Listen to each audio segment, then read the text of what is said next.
నా పేరు డాక్టర్ ఈవి నారాయణ. నేను టీజేపీఎస్ కళాశాలలో లెక్చరర్ గాను, హెడ్ ఆఫ్ ద డిపార్ట్మెంట్ గాను, ప్రిన్సిపాల్ గాను చేసి రిటైర్ అయినాను. మనము అనేక మంది సహాయ సహకారాలతో ఎంతో లబ్ధి పొందాము. మన స్థాయిలో ఈ సమాజ రుణం తీర్చుకోవాలి అనేటువంటి అభిప్రాయంతో కొంతమందిని సేకరించి, వారిలో ప్రధానంగా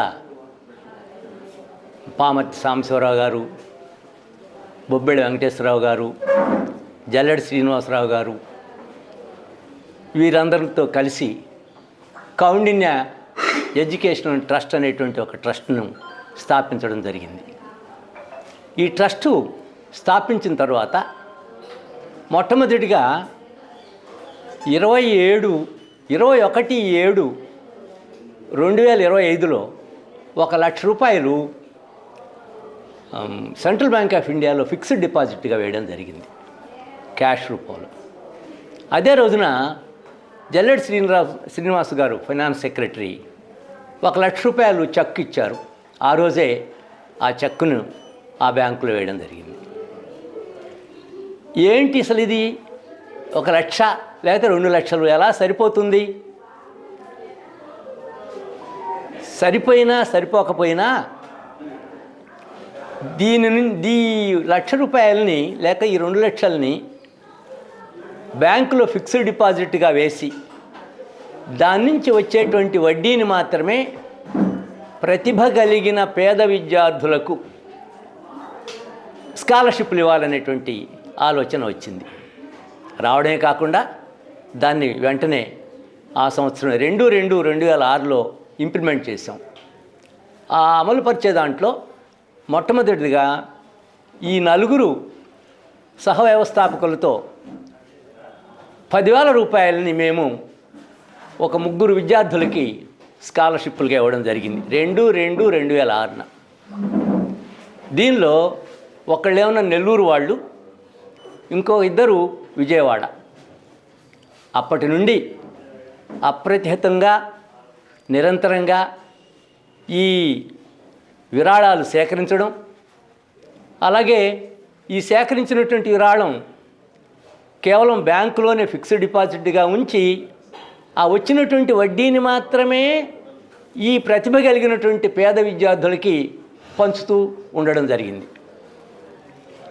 మరి ఆ లక్ష్య ఈ రోజుకి 2,25,00,000కు చేరిందనేటువంటిది మీ అందరికీ వినయపూర్వకంగా నేను విన్నవిస్తున్నాను. మరి ఈ 2,25,00,000 ఒక చోట నుండి ఒకరు సేకరించింది కాదు.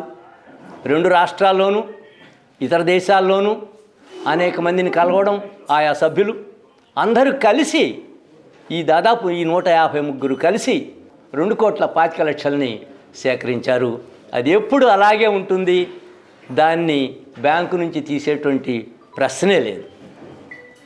మరి ఇంతమందికి మనం స్కాలర్షిప్లు ఇస్తున్నాం, వీళ్ళందరూ ఏం చేస్తున్నారు అనేటువంటి దానికి ఒక సర్వే జరిపితే ఆ సర్వేలో తేలింది ఏంటంటే, వీళ్ళల్లో అనేక మంది గ్రామాల నుంచి బీటెక్ లేకపోతే డిగ్రీ, బీఎస్సీ, పీజీ చేయడం, ఉద్యోగాలు లేక ఆ గ్రామాల్లోనే వ్యవసాయ పనులు చేసుకోవడం, ఏదో ఒక ఉద్యోగాలు వచ్చినా చాలా స్వల్పోద్యోగాలు రావడం, ఇలాంటివన్నీ జరిగి ఇంటి దగ్గరే ఉంటున్నారు. మరి ఇంతమంది స్కాలర్షిప్లు తీసుకున్నారు, పేదవారే అంతా ఇంటి దగ్గరే ఉంటున్నారు. మరి వీళ్ళని ఎలా, ఏం చేస్తే వీళ్ళకి ఉద్యోగాలు వస్తాయి అనేటువంటిది ఒక లక్ష్యంతో ఒక సర్వే జరపడం. ఆ సర్వేలో ఇదంతా విషయం తెలిసిన తర్వాత మళ్ళా ఒక 10 సంవత్సరాల క్రితం అనేక మందిని సంప్రదించి ఇలాంటి వారందరికీ కూడాను మనం ఉద్యోగ శిక్షణకి గనక ఒక సంస్థ పెడితే బాగుంటుంది అనేటువంటి ఆలోచన వచ్చి, ఆ ఆలోచన ప్రకారమే మరలా అనేక మందిని కూడగట్టుకోవడం. మొట్టమొదటిగా 18 మంది 5 లక్షల చొప్పున ఇచ్చారు. ఆ అమౌంటుతో వెనిగండ్లలో కౌండిన్యపురం, మేము తర్వాత కౌండిన్యపురం అని పేరు పెట్టాం దానికి, వెనిగండ్ల శివారులో ఒక భవనాన్ని నిర్మించేటువంటి ప్రయత్నం చేశాం. స్థలం అయితే కొనేసాము, మరి భవన నిర్మాణానికి చాలా కావాలి, బోల్డెత్తు కావాలి. సో ఆ ప్రాసెస్లో కూడా మళ్ళీ అనేక మందిని అడగడం, అనేక మంది దాంట్లో పార్టిసిపేట్ చేయడం, దాదాపు స్థలంతో సహా అలాగే సిఆర్డిఏ పర్మిషన్తో సహా దాదాపు 10 కోట్ల రూపాయలకు చేరి, ఆ 10 కోట్ల రూపాయలతో ఒక స్టిల్ట్ ఫ్లోరు, 2 ఇతర ఫ్లోర్లు కట్టించడం, 2 ఫ్లోర్లు కట్టించడం జరిగింది. ఇంకా పైన 4 ఫ్లోర్లు కట్టించవచ్చు. అయితే ఇప్పటికే మా సేకరణ ప్రక్రియలో అలసిపోవడం జరిగింది.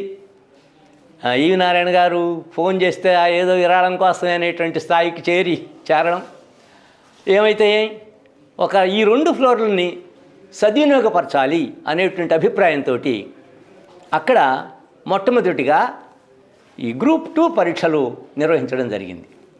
మీకు ఆశ్చర్యకరమైనటువంటి విషయం ఏంటంటే, ఈ గ్రూప్ 2 పరీక్షల్లో 12 మందిలో 6 ప్రిలిమ్స్ సెలెక్ట్ అవ్వడం జరిగింది. అది చాలా ఆనందకరమైనటువంటి విషయం. అయితే వచ్చింది మొత్తం 12 మంది. మరి ఫ్యాకల్టీకి 1500 కూడా గంటకు చొప్పున ఇచ్చాము. దాదాపు 12 లక్షల రూపాయలు అయింది. 12 లక్షల రూపాయలు అయితే అదంతా కూడాను ఈ సేకరణ ద్వారా సేకరించినటువంటి విరాళాల నుంచే వాళ్ళకి ఖర్చు పెట్టడం జరిగింది. అయిపోయింది. ఇక మరి ప్రిలిమ్స్ తర్వాత మెయిన్స్కి రావాలంటే అప్పటికే బాగా పేరున్నటువంటి సంస్థల్లో చేరడం మొదటిది. మరి ఇంత తక్కువ మందితో మనం భరించలేము. ఎందుకనంటే మనం కేవలం పేదవాళ్ల కోసమే, ప్రతిభ కలిగినటువంటి పేదవాళ్ల కోసమే ఇది ప్రారంభిస్తే, మరి ఆ పేదవాళ్ళకు కూడాను దీని యొక్క స్థాయి తెలియకనో ఏ కారణంతోనైనా చేరడం లేదు. చేరకపోవడం ఒకటైతే, మనం ఫీజు కూడాను లాభాపేక్ష లేకుండా పెడదామనేటువంటి లక్ష్యం ఉండడం జరిగింది. అందుకని ఇంకానే చూసాం, ఈ గ్రూప్ 1, గ్రూప్ 2, గ్రూప్ 3 ఇలాంటివి పడ్డాయంటే ఎప్పుడు పడతాయో పరీక్షలు తెలియవు, అలాగే ఎప్పుడు రిజల్ట్స్ వస్తాయో తెలియవు. రిజల్ట్స్ వచ్చిన తర్వాత కూడా ఎప్పుడు వీళ్ళని నియమిస్తారో తెలియదు, ఎప్పుడు ఎవరు కోర్టుకు వెళ్తారో తెలియదు. ఇలాంటి పరిస్థితుల్లో, అన్సర్టన్ ఉన్నటువంటి పరిస్థితుల్లో మనం అలా కాకుండా నిరంతరం ఏ ఉద్యోగాలు ఉంటాయో ఆయా ఉద్యోగాలకి సంబంధించినటువంటి శిక్షణ ఇస్తే బాగుంటుంది అనేటువంటిది మళ్ళీ ఒక 2 ఇయర్స్ బ్యాక్ దీనికై తీవ్రమైనటువంటి కృషి చేయడం జరిగింది. దాంట్లో నాకు తెలిసింది, ఈ మధ్య ఈనాడు వారు కూడాను బ్రహ్మాండంగా ఈ సమాచారం తెలుపుతూ ఉంది. ఏంటంటే, ఈనాడే కాదు ఇంక ఇతర పేపర్లు కూడా వస్తున్నాయి. పర్టికులర్గా ఈనాడులో నేను చూడడం జరిగింది. ఎలానంటే, ఈ ఎస్ఎస్సి స్టాఫ్ సెలక్షన్ కమిషను, అలాగే బ్యాంక్ ఉద్యోగాలు, అలాగే ఎల్ఐసి, ఇక ఆర్ఆర్బి రైల్వే రిక్రూట్మెంట్ బోర్డు, ఈ ఉద్యోగాలు చాలా ఉన్నాయి. ఎందుకో సదర్న్ స్టేట్స్లో ఈ ఉద్యోగాల కోసం వాళ్ళు ముందుకు రావడం లేదు. తప్పనిసరిగా స్థిరమైనటువంటి ఉద్యోగాలు లభించేటువంటి అవకాశం ఉంది. కాబట్టి ఈ ఉద్యోగాల కోసం కనుక అయితే బాగుంటుంది అనేటువంటి లక్ష్యం మాకు ఉండి, మొట్టమొదటిగా మనం బ్యాంక్ కోచింగ్ ప్రారంభించాం వీటన్నిటికీ, ఎస్ఎస్సి వీటన్నిటికీ. మరి ఇక్కడ రిజల్ట్స్ బ్రహ్మాండంగా వచ్చాయి. ఒక అమ్మాయికి మొట్టమొదటినే ప్రొబేషనరీ ఆఫీసర్ వచ్చింది, ఇంకొక అమ్మాయికి కానిస్టేబుల్ వచ్చింది, ఇంకొక అబ్బాయికి ఐఐటీలో వచ్చింది. ఇలా ఉద్యోగాలు వచ్చాయి. ఆ ఉద్యోగాలు వచ్చిన నేపథ్యంలో ఇంకా దీన్ని ఎక్కువ శ్రద్ధ పెట్టి ఇంకా బాగా మనం దీన్ని అభివృద్ధి చెందిద్దాం అనేటువంటి లక్ష్యంతో మళ్ళీ ఇప్పుడు ఒక బ్యాచ్ నడుస్తుంది. దాని వరకు అది. మరి నేను ఇంతకు ముందరే చెప్పాను, 3 ఇచ్చామని, ₹1,00,000 ప్రారంభించామని, ఇప్పుడు 2,25,00,000కి చేరిందని. ఈ 2,25,00,000 నుంచి వచ్చేటువంటి వడ్డీ 2 రాష్ట్రాల్లో, అంటే రాష్ట్ర విభజన జరిగిన తర్వాత కూడాను 2 రాష్ట్రాల్లో కూడాను మనం స్కాలర్షిప్లు ఇస్తూనే ఉన్నాం. ఓకే, అంటే రేపు 4వ తారీఖున మనం ఇవ్వబోయేటువంటి స్కాలర్షిప్లు దాదాపు 20 లక్షల రూపాయలు. ఈ 2 రాష్ట్రాల్లో కుల మతాలకు అతీతంగా ఇచ్చేటువంటివి దాదాపు 500 మంది విద్యార్థులు వస్తారు. అన్ని జిల్లాల నుంచి వస్తారు. తెలంగాణలో నుంచి ఏమన్నా 12 జిల్లాలు, మన ఆంధ్రప్రదేశ్లో ఇంతకు మూలం అంటే 28కి ముందర ఉన్న 26లో కూడాను 25 జిల్లాల నుంచి వస్తారు. ఇది అక్కడ జరిగేటువంటి కార్యక్రమం. మీరందరూ వచ్చి ఆ కార్యక్రమాన్ని విజయవంతం చేయండి. రెండవది ఏంటంటే, ఈ సమాజంలో మరొక్కసారి చెప్తున్నాను, మీ పాత్ర చాలా ఎక్కువగా ఉంది. నేను ఎంతమందితో చెప్పగలను. మీ మీ పాత్ర పర్టికులర్గా ఈ పత్రిక, print media and electronic media పాత్ర ఎక్కువగా ఉంది. ప్రతి వ్యక్తి ఈ సమాజంలో పైకి వచ్చాడంటే సమాజంతో ఏదో కొంత సహాయం పొందే వచ్చాడు. ఈ పొందినటువంటి సహాయాన్ని తిరిగి చెల్లించాలి సమాజానికి. ఆ చెల్లించే ప్రాసెస్లో కౌండిన్య ఐఏఎస్ అకాడమీ లాభాపేక్ష లేకుండా అనేక మంది ప్రతిభ కలిగినటువంటి పేద విద్యార్థులకి శిక్షణ ఇస్తుంది. కాబట్టి ఈ కౌండిన్య ఐఏఎస్ అకాడమీలో బ్యాంకు మొదలు కోచింగ్కి సంబంధించినటువంటిది మీరు ఎక్కువ మందిని చేర్చవచ్చు. అమ్మాయిలు దాదాపు 100 మంది అక్కడే ఉండొచ్చు. ఇది మనం నిర్మించినటువంటి భవనంలో 100 మంది అమ్మాయిలు ఉండొచ్చు.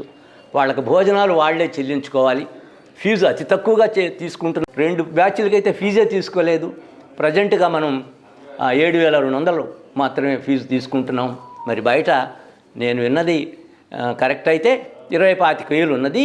ఈ 4 నెలల కోచింగ్కి, 3.5-4 నెలల కోచింగ్కి వీటన్నిటికి బ్యాంకు వీటన్నిటికి సంబంధించింది అనేటువంటిది విన్నాము.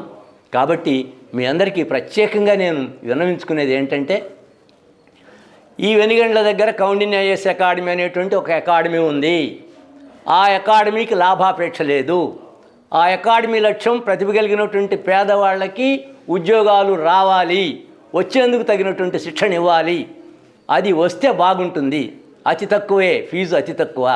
ఆ ఒక్కటి మీరు సమాజంలోకి తీసుకెళ్ళి మా లక్ష్యాన్ని మీ ద్వారా దాన్ని అందరికీ కూడా చేరవేస్తే మేమందరం చాలా సంతోషిస్తాము. ఇక ఫంక్షన్కి వచ్చేసరికి మనకి ప్రత్యేకంగా మన ఎంపీ గారు డాక్టర్ పెమ్మసాని చంద్రశేఖర్ గారు ముఖ్య అతిథులుగా వస్తున్నారు ఆ రోజున. అలాగే పాక వెంకట సత్యనారాయణ గారని రాజ్యసభ మెంబర్ ఉన్నారు, వారు కూడా వస్తున్నారు. దాంతోపాటు అనగాని సత్యప్రసాద్ గారు రెవెన్యూ మినిస్టర్, వారు వస్తున్నారు. తర్వాత ఏమన్నా ధూళిపాళ్ల నరేంద్ర గారు ఆ కాన్స్టిట్యున్సీ ఎమ్మెల్యే గారు, వారు వస్తున్నారు. మాజీ మంత్రివర్యులు అలాగే సత్తెనపల్లి ఎమ్మెల్యే కన్నా లక్ష్మీనారాయణ గారు, వారు వస్తున్నారు. వీళ్ళతో పాటు ఇక్కడ టొబాకో బోర్డు ఎగ్జిక్యూటివ్ డైరెక్టర్గా చేసి రీసెంట్గానే ఉత్తరాఖండ్ ట్రాన్స్ఫర్ అయినటువంటి అద్దంకి శ్రీధర్ బాబు గారు ఐఏఎస్, ఆయన సెక్రటరీగా చేస్తున్నారు అక్కడ, వారు వస్తున్నారు.